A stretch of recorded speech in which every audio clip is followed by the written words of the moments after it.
It's late July.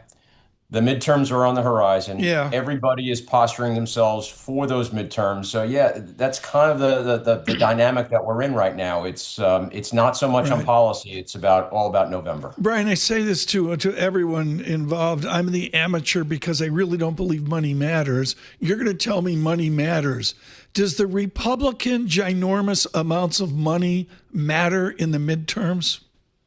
Yes, absolutely. It's a nuanced situation, Tom. So Democratic candidates, their campaign funds are very well funded, and in some of those key races in the House and the Senate, Democratic candidates probably have raised more and have more on hand, cash on hand, than do their Republican rivals.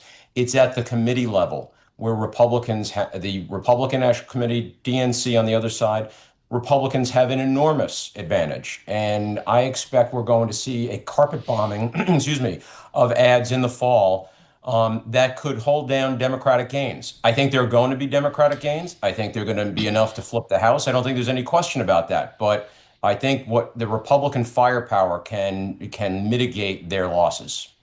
How about the Senate here? There was talk at some point, given President Trump's relatively low polling numbers, that maybe the Senate was even in play here. How do you view that at this point?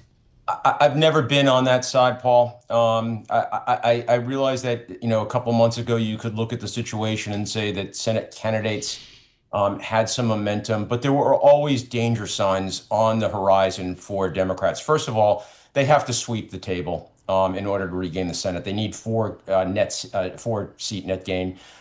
They're fighting on Republican territory in many of these states, so it's an uphill fight. And then when you look at the candidates, I think more so in Senate races than in House races, candidate quality matters. And when you look at some of the candidates on the Democratic side, I think they're flawed. I think they have weaknesses. I think those weaknesses can be exploited by their Republican opponents.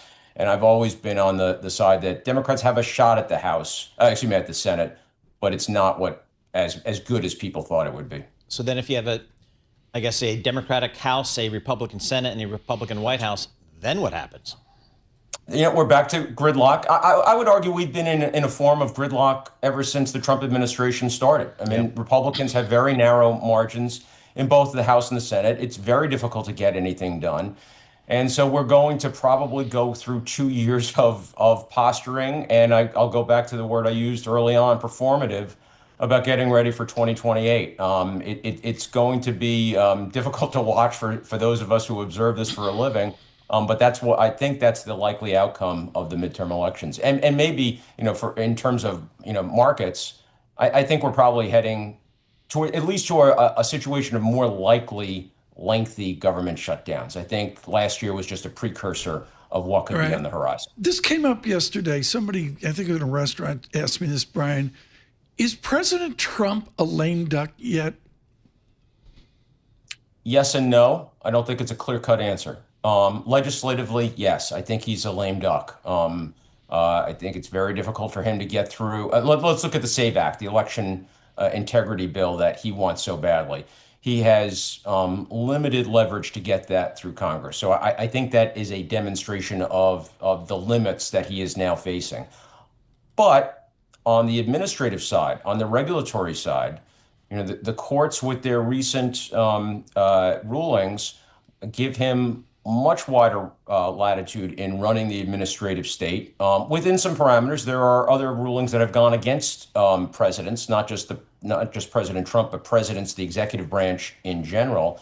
But I think he can still get a lot of what wants done through regulatory levers. So yeah, he's a lame duck legislatively, but regulatory wise, boy, he still has a lot of authority, and I think we're going to see him use that in the next 2 years.